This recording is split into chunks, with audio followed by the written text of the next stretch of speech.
안녕하세요, 릴리안입니다. 평소 여러분의 식습관에 대해서 생각해 보신 적이 있으실까요?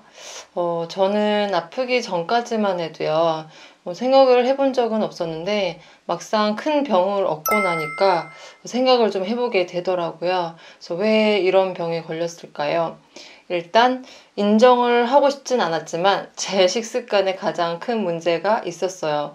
어떤 거냐면, 제 위는 이제 일반인들의 위보다 엄청 컸어요. 제 동생 말로는 식도가 있고 위가 있고 십이지장이 있어야 되는데 저는 식도가 없고 그냥 통째로 위가 있는 것처럼 그렇게 보였다고 하더라고요. 그래서 그 정도로 굉장히 컸었는데 무슨 말인지 여러분들 이해를 하시려는지 모르겠어요. 결론은 제 위는 엄청 커진 상태였다는 사실이죠. 근데 원래 위는 풍선처럼 이렇게 수축과 이완이 되면서 소화액이 있는 이제 위액이 분비된 상태에서 이 음식물을 녹이고 부서뜨리면서 소화를 시키는 역할을 해주는 장기잖아요. 그런데 저는 이제 잘못된 식습관으로 인해서 위가 커진 상태로, 쉽게 말해서 늘어진 상태로 방치돼 있었더라고요. 그래서 교수님 말씀으로는 위가 수축되지 않으면 비정상이라고 하셨어요. 음식이 있을 때만 늘어나야 되는데 제 위의 크기를 보면 안 먹었는데도 컸거든요. 그래서 분명 제 위는 문제가 있었다는 거죠. 제 식습관 중에서 지금 기억이 나는 거는 먼저 매운 거 많이 먹고 짜고 달고 막 자극적인 거 있잖아요. 그런 거 굉장히 좋아했어요. 그래서 싱거운 거 안 좋아했거든요. 특히 매운 거, 진짜 매운 거 좋아했거든요. 그래서 여러분들 신라면 맵잖아요. 근데 이 신라면을 먹어도 거기에 청양고추를 많이 넣어가지고 그렇게 해서 먹었었어요. 그래서 정말 최대한 음식을 맵게 해서 먹었던 것 같아요. 심지어 이제 맛집 우리나라 굉장히 많은데 저는 매운 음식 맛집을 많이 찾아다녔던 것 같아요. 그래서 이러다 보니까 위가 정상적이지 못할 수밖에 없을 것 같아요. 제가 생각을 해봐도.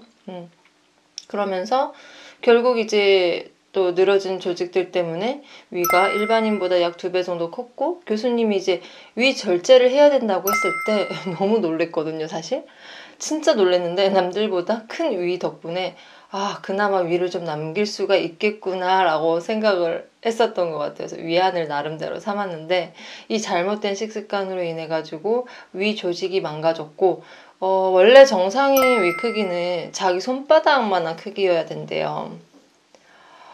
근데 저는 약 2배 정도 커진 상태였으니까, 제가 어떻게 하면 그렇게 커졌는지 저도 지금 생각을 해도 너무 신기한 것 같아요.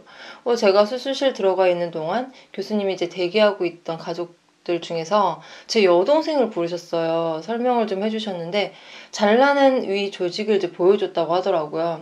제가 수술을 하기 전에 제 그 위 조직 있잖아요. 암세포가 퍼진 조직을 연구하는 데 기증을 하겠다고 했었거든요.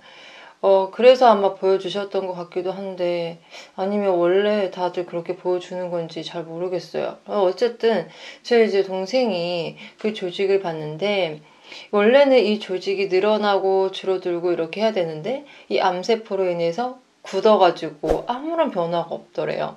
원래 세포는 눈에 보이지 않을 정도로 굉장히 작잖아요. 근데 이게 작은 완두콩? 콩 한 알만큼 이렇게 혹처럼 볼록 나와 있었어요. 그래서 그게 암세포들이 개체수가 많아지면서 이게 뭉쳐지다 보니까 그렇게 보이는 거죠. 정말 인체는 알면 알수록 신비로운 것 같아요. 아무튼 안 좋은 식습관으로 인해서 위가 상처를 받고 그 상처로 인해서 암세포들이 자리 잡는다는 사실이 너무 무섭기도 하고 앞으로도 굉장히 조심해야겠다는 생각을 늘 하고 있어요.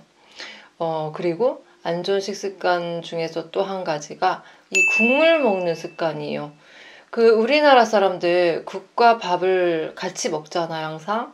그게 제일 안 좋은 식습관이라고 하더라고요. 그래서 우리나라 사람들이 위암에 걸릴 확률이 좀 더 많다고 하는데, 저는 사실 지금도 그 습관은 못 고치고 있어요. 이상하게 밥을 먹을 때 국물이 없으면 밥이 안 넘어가더라고요. 그래서 밥을 먹다 말고 중간에 이렇게 물을 마시거나 이런 습관 있죠. 굉장히 안 좋은 거 아는데도 왜 이리 고치기 힘든지 모르겠어요.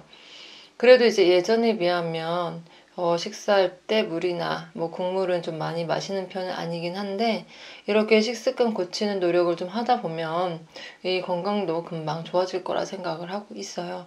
아프기 전에 제 위를 너무 혹사시킨 거 생각을 하면 좀 속상하긴 한데 저는 유튜브는 이제 시작을 했지만 오래전부터 블로그는 하고 있었거든요. 그래서 포스팅 했던 거 보고 있으면 아, 이때는 왜 이렇게 먹었을까 생각이 들 정도로 제가 맛있었다고 올린 맛집은 대부분 자극적인 맛집이었던 것 같아요. 음식집이었던 것 같아요.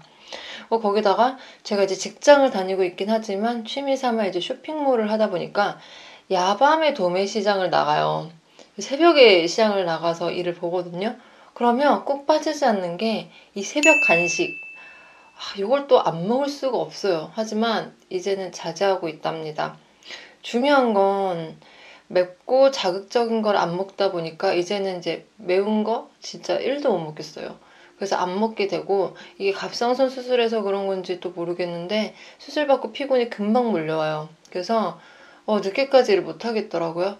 그래서 새벽 시장은 거의 안 나가요. 그래서 야식도 거의 안 먹고 있어가지고 조금 노력 중인데 이 영상 보는 분들 중에서 폭식을 하고 또 야식을 먹고 또는 자극적인 음식을 먹거나 식사 때 물을 많이 드시는 분 꼭 식습관을 개선을 하시길 추천을 드릴게요. 이게 건강한 위장 운동을 위해서 조금만 신경을 써 본다면 이제 큰 병은 막을 수 있을 것 같아요. 그래서 다음 영상에서 또 만날게요. 안녕히 계세요.